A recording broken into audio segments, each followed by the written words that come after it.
Today, I want to talk about the marriage of thought leadership ideas and smart marketing. In today's episode, you'll hear from Aneil Mishra, Dean of the College of Business and Economics at Towson University, and Karen Mishra, Professor of Business at Campbell University. You'll hear how Aneil's dissertation framework around trust first led to case studies, then a self-published book, then a second book, an ongoing demand for consulting and hunger for their ideas. You'll also hear how Karen's marketing expertise reshaped Aneil's ideas and helped them become more memorable and create greater impact. We'll also talk about their working relationship and thought leadership. And finally, we'll explore how they, as academics, purposefully cross the academic practitioner leader divide. Before we begin, though, I want to note that Aneil Mishra passed away shortly after the recording of this episode. We publish this episode with gratitude for him and our deep condolences to his family and friends.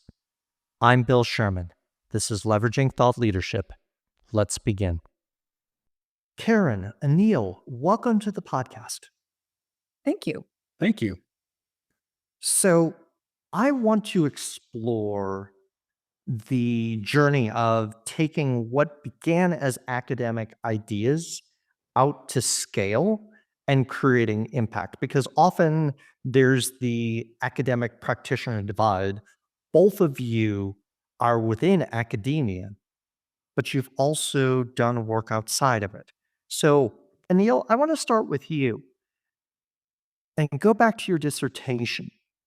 You looked at and created some case studies in your research on organizations. Can you describe that research to us and begin the journey of how you went towards scale and thought leadership? So, first off, what was your dissertation about and what idea sparked it? Well, both Karen and I worked for General Motors after college. And so I went back to the U.S. automotive industry or North American automotive industry to do my dissertation work. And at that time, it was the late 1980s to early 90s, and they were going through one of their periodic economic downturns. But on top of that was significant competition from the Japanese. So that was just making everything even more threatening, even to the point where it was really a study of crisis. I wasn't looking to study trust. I was looking to study how these organizations were dealing with this crisis. And the short answer is very few of them were doing a good job. That means they weren't meeting their goals. They're having to continue to lay off people in this kind of negative cycle of, poor performance, more layoffs, and so forth. There were a few organizations, though, that seemed to have escaped that cycle. They were doing something very different. They were meeting their goals to improve quality and costs. They were not having to lay off people. And so I simply asked these managers, plant managers for the most part, why are you so different? And whether it was luck, providence, or I think some enduring truths that I captured, they started to say, well, it's because our employees trust us. It's because the union trusts us. And because of that trust, we had a very different approach to leading, and we could be much more flexible and dynamic, more collaborative. And all of that led to a very positive cycle of improving performance. And that led to a framework, didn't it? In terms of, I believe, what you call the rock of trust. Right. Can So, you describe that? sure. So there are very different ways in which these organizations were building trust. They had different stakeholders. Some were unionized, some were not. But what appeared to be in common across all four of them, all of the organizations, was four types of trust building, which I originally called competence, reliability, openness, and caring. And my marketing wife, she was a marketing executive at the time, said, Aneil, that spells crock. How about you reorder that and it can become the rock of trust? Well, she's a marketer. She knows what she's talking about. So it's being reliable, which means dependable and consistent, keeping your promises, being open and honest, being transparent, being competent, getting the job done, and then caring about other parties' interests and not just being selfish. So, Karen, turning to you from the marketing perspective, addressing the name and making something catchy is one piece, but identifying an opportunity and saying, hey, there's a market for this. How did you process this work as a marketer when you looked at it? Yeah, well, I was working in sales and marketing at the time he was doing his dissertation, and one of my jobs was to build a partnership. I was selling soda bottles to Coke and Pepsi, and that was my job, was to build relationships with them. And so I could actually see how this was used in practice to build these partnerships. And so thinking of the going from the crock to the rock, it helped make sense and to be able to describe it because I was responsible for 19 plants that supplied Coke and Pepsi. So to be able to describe it in a way that they could remember it in a positive way too, because crock is not quite as positive as rock is. And I so see a crocodile in the Nile sort of thing, and that seems dangerous and threatening rather than something that I'm going to be drawn towards. that's one way, yes, and, there's lots of different Oh, definitions yeah, to yeah. go down for crock, but yeah, that's we'll go with that one. And so rock is just, it's a little bit more sturdy and it's easy for people then to remember when they're trying to go through, "Now, what does that mean again?" And so that's kinda how I was looking at it at the time, like, let's think of a way that we can easily relate it to people and say and even, when talking to these 19 plants, like, are we being reliable with our customers? Like, are we doing what we say we're gonna do? Are we sharing the information that they need? Are we hiding things? Are we being open and honest? And are we doing the work that we're supposed to be doing in the right way? Are we, have the quality? And then the piece that we tried to differentiate with our customers was showing that we went above and beyond for them so that they would choose us over our competitors. So, Karen, like one of the things that you said in terms of you're watching Aneil work on the research and his dissertation, and you're like, hey, there's direct application for that, right? Something I can use in my work right now. Yeah. So, often when you're working in academia and dissertation land, it becomes more of an abstract problem. Were you thinking from an applied perspective as you were working on this, or did Karen pull you into this perspective, Anil? I think it was a combination of both. I had a fair amount of credibility having worked at General Motors, so they knew where I was coming from when I was asking these kinds of questions. I wasn't simply trying to do an expose or get the dirt, but to truly understand how to help them improve their operations. And at the end of each of my research projects, including the dissertation, uh, I need to provide them with a feedback report to show what I learned to encourage them to continue to work with me. So that's where I learned how to translate things into what I call human speak. And that is to use words and language and examples that made sense or were in their vernacular, and to take that academic lingo and make it understandable. Let's stay there for a moment because you pointed out two things.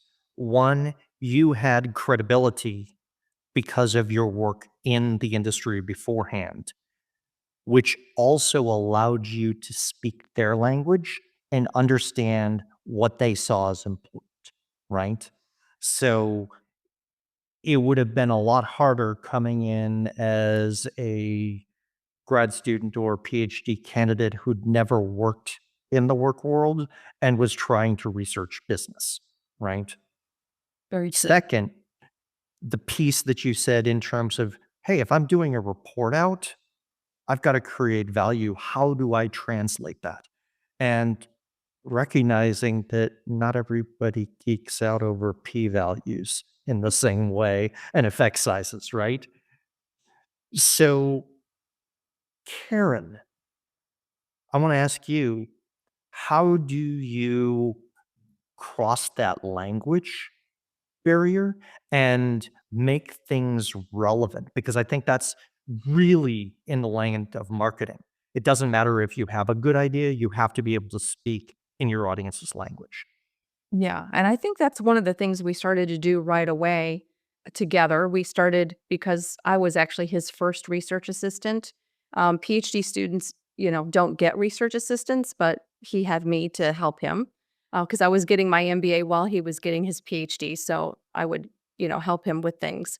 But we also then realized that there were opportunities to take all of this research and turn it into like mini case studies for our students. And so in doing that, you also need to translate it, the geeky parts into the parts that students can understand. And so that's actually how we started writing books, is that we started with case studies and we compiled the case studies, put them into our first book, and we're told we were not famous enough to publish a book. And I want to ask about the First first way. book. Yeah, Yeah. yeah, yeah. So many dissertations wind up going on a shelf in the library of the university that sponsored them. Some of them actually get published in part or in whole in academic journals. A small fraction get either taught in B schools or see the light of day in an applied sense. I want to ask about that journey. So let's circle back to, you think you've got something and you're like, we want to take it out to the world. Tell me, and I'm going to start with you, Karen, about that journey of going to publishers and saying, we want to write this book. Yeah, so we had all these mini case studies. We put them all into this first book.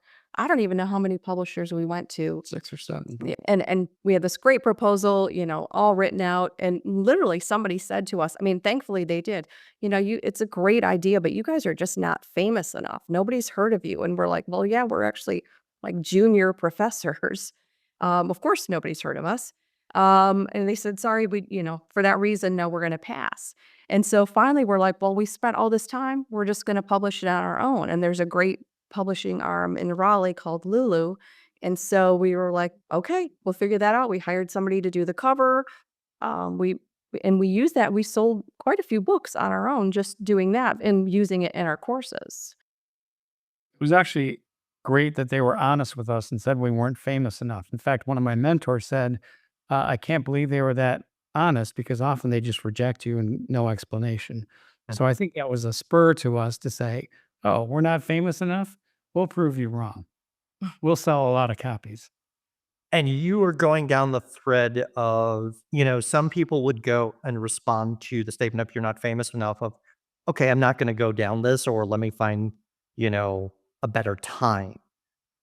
You said the time is now.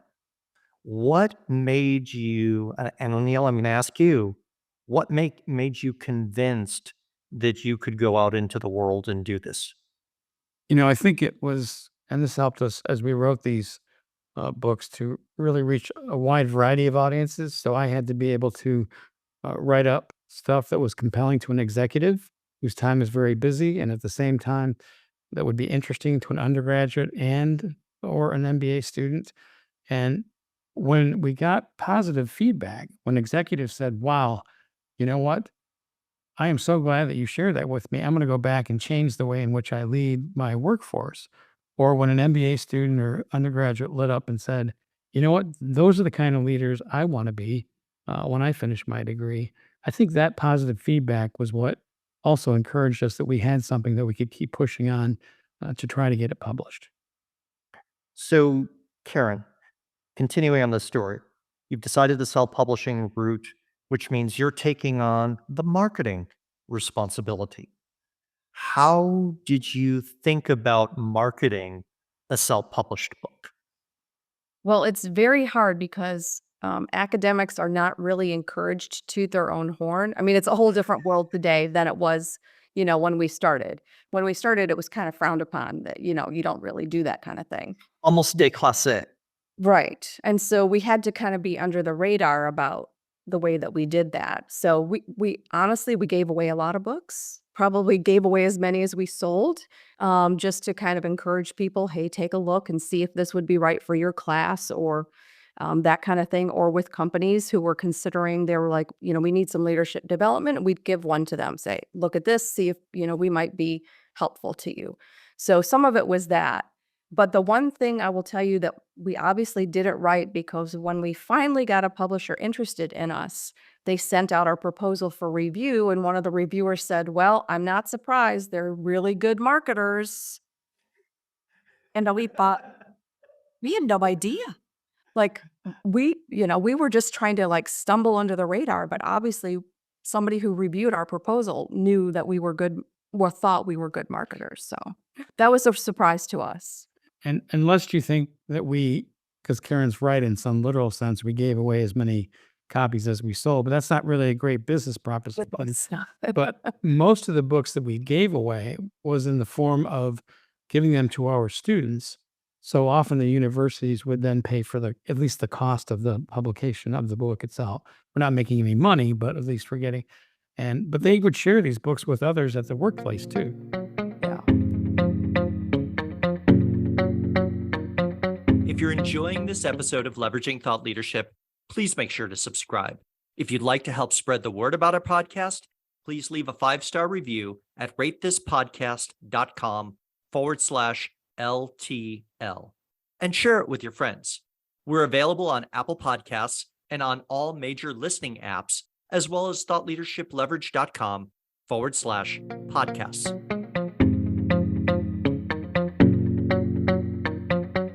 And I like the evolution of momentum, right? Of how do you get an idea in the world? You started actively seeding it out there and putting the conversation out into the world, realizing that if you got enough momentum, then publishers might pay attention. So let's talk about what that momentum has looked like, not only in terms of getting the framework of the Rock of Trust out there, but what that's meant to organizations as well as the two of you. So, Aneil, I will turn to you first and then Karen. I think certainly with that self-published book, um, when we subtracted the cost of production and so forth, copy editing, we didn't make a lot of money off the book itself. But it's truly amazing how important it is to have a book for credibility in the outside world. Again, assuming it's a good enough book. And I was able to secure a lucrative multi-year uh, contract with a Fortune 500 company. And the executive who hired me said, "The reason I'm going to hire you is two things. You're not giving me a cookie cutter solution, Aneil.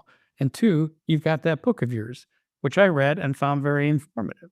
So I think that's another way in which you can make this publication process or this journey more sustainable. And that is, if you're getting it in the right hands, you probably will find it leads to consulting, keynote speaking, other kinds of activities that generate income as well. And Karen?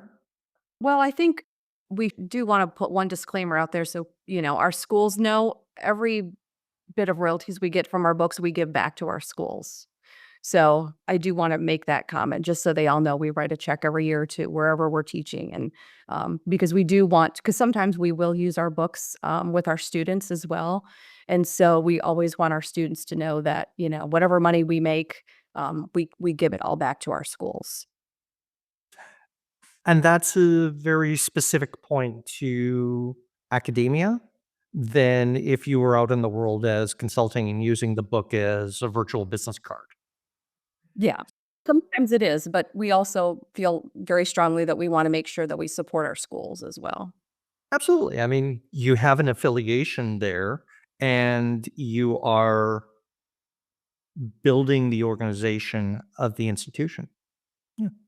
Yeah. So, Neil, you and I were talking, and you mentioned something about how the framework has evolved over time. Let's go there because I really find it interesting that the research data that you had from the time of dissertation, the way people look at trust has evolved over between then and now. Absolutely. So one of the things that I'll just pat myself on the back, but serious academics too, is they say, does this set of findings, is your theory and results apply to other contexts than the one in which you did the study initially?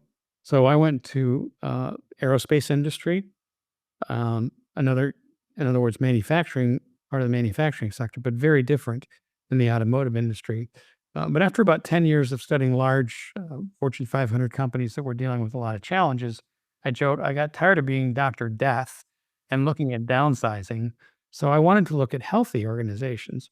So again, some of it's opportunistic in the best sense of the term, but we want to be compelling with our students. So we created a panel discussion one evening, four different women who were leaders, two of whom one was the founder and the other one was the president of this company called Two Men in a Truck. And so I asked them, this is a great story about how this company was founded. Could we write a case study about your organization? And they were humble enough to say, really, you want to write a study about us? And said, absolutely. So we interviewed a bunch of people, as we always do for this case study, and learned that that rock of trust absolutely mattered uh, in ways that, made a lot of sense given how it worked in large Fortune 500 companies, but in the same way with a small, rapidly growing company. But over time, what's become more important in terms of the rock of trust, the pieces of that rock has shifted. Yeah. So the reliability and the competence kind of, are things that we just expect from organizations these days, that you kind of get weeded out if you are not reliable, if you don't perform, and if you're not competent and you don't have that quality. And so what's left that take a little bit longer to build is that level of honesty and transparency that how much information do you share? And then how do you show that you actually care? A lot of times when we ask our students, who's the best boss you ever had? They don't talk about the other parts of the rock of trust. They always come to, well, it was the one who cared about me. And that for them, that's really this distinguishing characteristic of the best boss is the one who took that time, who invested in them, who had their best interests at heart. And in fact, we're not just doing this work in a vacuum. We're obviously keeping in touch with other scholars who are looking at trust. And many scholars have identified there's two types of trust: cognitive, how you think about things, and emotional or affective basis of trust or how you feel. And so, what we would say is that the reliability and competence, the head of trust, has become less important because everybody is demonstrating that it's still around and in business. But the heart, the openness and caring, are now increasingly what differentiates truly excellent organizations and leaders from just really good ones. And I wonder in some ways if that's almost a generational and management theory shift as well. So the difference between emotional intelligence and theory X, theory Y, or, you go back to even earlier, studies of, moving iron across the yard, in early business analysis. It was an entirely different perspective then than now. Okay. And I think what you touch on is expectations of employees, expectations of clients and customers has truly evolved. And they're not used to being treated poorly, nor do they like it. And they have agency to go elsewhere. Yeah, I think that's a really good point. When you just look at the surveys of what employees are expecting, like the engagement data from Gallup, it's still not where it should be. When two-thirds of employees are not engaged at work, that's not good. But the things that, help employees be engaged are, having a friend at work, but also having autonomy over their workplace and being respected by their bosses. And so those are not necessarily reliability and competence things. Those are more of the caring types of things. Absolutely. So let me add one piece into the equation that I think is important. You described yourselves to me not only as academics who study trust, but also who practice trust. Karen, what does that mean to you? And then I'll turn to Anil. When we when Aneil interviewed Bob Lentz during his dissertation, Bob was a plant manager at General Motors in Parma, which is right outside of Cleveland. And Bob's been in every one of our books. We wrote a case study and we call him the best boss we never had. because if we'd had him when we were a GM, we would probably still be working at GM because he was just amazing. And so he's really been for both of us like a mentor and a guide for how to be that trustworthy leader. And so because of that and because of, our interest in this topic, we both do try to live that out in our lives in the way that we deal with customers, that we deal with, we both do coaching. So we try to do that with coaching executives and our students and just our colleagues that we work with. That's really important to us. Aneil, anything you would add? Sure. I like to call, we study trust by building trust. So you've got to have that credibility that we have in the automotive industry, but as a project unfolds, or if we're using it in our consulting work, we certainly have to demonstrate that rock of trust. And often it can be hard to do if the people you're working with, which we're often called in to help, don't trust each other. So you have to be trustworthy to a bunch of different executives or to employees at the same time as top management. And they have very different interests, goals, ways of looking at the world and each other. So it requires, a fair amount of, I guess, creativity or flexibility to be able to meet those expectations and be trustworthy to all those different parties. And then I want to end with some practical tips and advice. Okay. And I want to circle back to something, Aneil, that you talked about and dive deeper. The challenge of translating academic ideas into human speak. I think it's absolutely essential because it's part of that divide. It's, people glaze over when you look at a journal article and it's a meta analysis, or I don't understand even what, methodology. I don't care about the methodology. Just give me the top line. How do you do this? Aneil, you first. What do you do to reach that level of human speak? This is actually what I say is the toughest part of our 39-year marriage. And that is, it's not raising our children or maintaining a household. It's writing together. We have very different writing styles, very detail oriented. I parse every sentence word for word. Uh, and Karen is always, rightfully so, focused on the big picture. So, this going back and forth with these two different writing styles, I think has been absolutely important to make it more human speakable because we're trying to reach, in our own way, two very different kinds of audiences. Yeah, but I think we also, because we started, we both started our careers at General Motors, and we still think back to like what was important to us then. What would we have liked to have known then? What would have helped us in our careers then? And we do a lot of career coaching with our students, and even people who aren't our students, honestly. We coach a lot of baristas at Starbucks. And so we always think about like, how what we've learned, how can we use what we've learned to help other people? Because if you've ever looked at Google Scholar, you see, oh, your article has been read by one person. Okay, great. That's not very helpful. We want to use what we've learned to really help people. Well, and that also helps again with that human speak. Karen is too humble. We also have coaching clients that pay us, that is executives. So again, if you're able to reach that client that you're coaching, whether that's an undergraduate student, as Karen said, a barista, or a 50 something executive with thousands of employees underneath him or her, that requires that continual translating to make it compelling to those very different audiences. As we begin to wrap up, one last question for each of you. Karen, I want you to think back to your days of when you started the journey into thought leadership. And you said, this idea needs to reach an audience. Given the journey that you've been on, what advice would you give your younger self, knowing that there are many people who are just taking their first steps into thought leadership?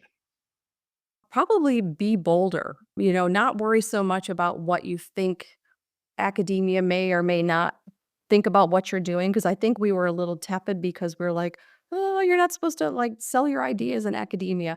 But I think that's not really necessarily true because I think, the business world and a lot of society looks at academia and they're like, are you people relevant at all? And I think we do have a lot of really relevant ideas. And I think it's worth, telling the world, hey, this is what we're working on. This is how I think we can be helpful to you. So I would just be more bold. Fantastic. And Aneil? I think I would do more of what I did, which was to tackle big problems, big opportunities. That was something that Michigan encourages in its doctoral students. Don't just study something and try to move the dial a little bit, but go find something that's really um, important out there, and then come up with the best possible lenses, the theory in which to look at it, and then, of course, the empirical research. But tackle big problems that uh, I think that'll keep you motivated um, in a way that smaller issues aren't going to do. And it does get tough from time to time when you're writing and trying to push it forward. But you remember, you know what? This is something that's really important. It's worth working at. So you remind me of one of my professors in my undergraduate. So one of my undergraduate degrees was in theater, and he gave the advice of when you are on stage, no one comes to a performance to see the 7 parking tickets of, bad. They want to see the 7 deadly sins. So you have to amplify and make the invisible visible. This is why, we don't want a mumbling, mousy Hamlet that has no energy, no fire. If you're going to take an idea to scale, it's got to be a big idea and you've got to proclaim it boldly. Aneil and Karen, I want to thank you today for joining us talking about the Rock of Trust and your journey in thought leadership. Thank you so much. It's been so much fun. Thank you, Bill. This has been wonderful. Okay, you've made it to the end of the episode, and that means you're probably someone deeply interested in thought leadership. Want to learn even more? Here are 3 recommendations. First, check out the back catalog of our podcast episodes. There are a lot of great conversations with people at the top of their game in thought leadership, as well as just starting out. Second, subscribe to our newsletter that talks about the business of thought leadership. And finally, feel free to reach out to me. My day job is helping people with big insights take them to scale through the practice of thought leadership. Maybe you're looking for strategy, or maybe you want to polish up your ideas, or even create new products and offerings. I'd love to chat with you. Thanks for listening.